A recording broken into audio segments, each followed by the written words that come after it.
कुडाळ येथील कार्यक्रमासाठी येणाऱ्या दाम्पत्याच्या स्कूटरला कारची धडक बसली आणि या झालेल्या अपघातामध्ये स्कूटरवरील वसुंधरा जनार्दन मांजरेकर हिचं उपचारादरम्यान निधन झालं। दरम्यान कार चालक वरुण आनंद दामले याच्या विरोधात कुडाळ पोलीस ठाण्यात गुन्हा दाखल करण्यात आलाय। हा अपघात मुंबई गोवा महामार्गावरील भंगसाळ नदीच्या पुलावर घडला। वेताळ बांबर्डे ब्राह्मणवाडी येथील जनार्दन बापू मांजरेकर आणि त्यांची पत्नी वसुंधरा मांजरेकर हे दोघेही कुडाळ MIDC येथील बॅरिस्टर नाथपै विद्यालय इथं असलेल्या कार्यक्रमाच्या ठिकाणी दुपारी 3 वाजण्याच्या सुमारास येत होते। ते प्लेजर स्कूटर घेऊन येत होते। त्यांची स्कूटर भंगसाळ नदीच्या पुलावरून पुढच्या दिशेनं कुडाळ शहर सर्व्हिस रस्त्याच्या दिशेनं येत होती।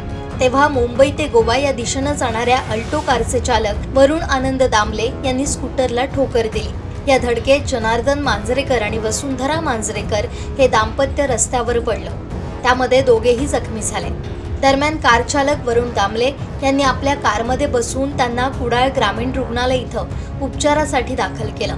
मात्र इथं उपचार होत नसल्यामुळे त्यांना ओरोस येथील जिल्हा रुग्णालयात अधिक उपचारासाठी पाठवण्यात आलं। हे उपचार सुरू असतानाच वसुंधरा मांजरेकर यांचं निधन झालं। या अपघाताबाबत तिचे पती जनार्दन मांजरेकर यांनी कुडाळ पोलीस ठाण्यात माहिती दिली। त्यानुसार कार चालक दामले याच्या विरोधात गुन्हा दाखल करण्यात आला।